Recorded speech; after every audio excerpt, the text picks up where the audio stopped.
मंडला में hoc force के साथ हुई मुठभेड़ में एक नक्सली मारा गया। इस मामले में 2 नक्सल समर्थकों को भी गिरफ्तार किया गया है।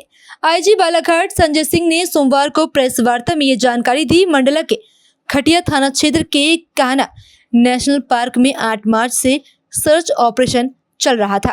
पुलिस को सूचना मिली है कि 2 नक्सल समर्थकों ने नक्सलियों के लिए राशन खरीदा है। ये सामग्री 9 मार्च को नक्सलियों को सौंपी जानी थी। हॉक फोर्स ने घटनास्थल पर एम्बुश लगाया। कुछ घंटों बाद 18 से 20 नक्सली सादे कपड़े और वर्दी में हथियारों के साथ वहां पहुंचे। जब नक्सली राशन लेकर जाने लगे तब सुरक्षा बलों ने उन्हें आत्मसमर्पण की चेतावनी दी। नक्सलियों ने 125 राउंड फायरिंग की, जिसका हॉक फोर्स ने 80 राउंड से जवाब दिया। मुठभेड़ में एक नक्सली मारा गया, जबकि अन्य घने जंगल का फायदा उठाकर भाग निकले।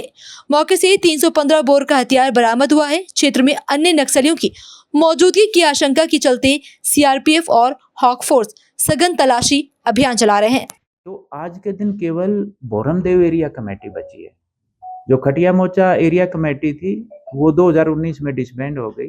बोडला एरिया कमेटी आपकी 2020 में डिसबैंड हो गई। तो पहले जहाँ 3 एरिया कमेटी होती थी, अब वहाँ पे केवल एक ही एरिया कमेटी है। तो हमने इनका एरिया काफ़ी श्रिंक कर दिया है।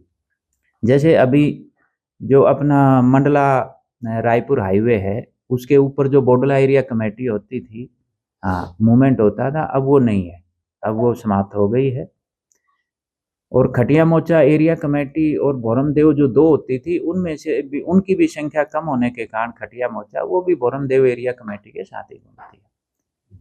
तो यानी कि इनका जो 2016-17 में जो काफ़ी बड़ा एरिया होता था मंडला में, अब वो सिकुड़ के काफ़ी कम हो गया है और इनकी संख्या भी कम हो गई है।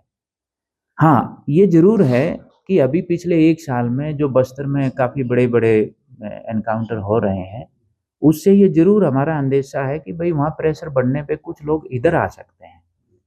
तो उस बारे में हम जो है ना, हम बिल्कुल फुल्ली अलर्ट हैं और हमारी पूरी तैयारी भी है। और पिछले कुछ दिनों में हमने काफ़ी अच्छी कार्रवाइयाँ भी की हैं।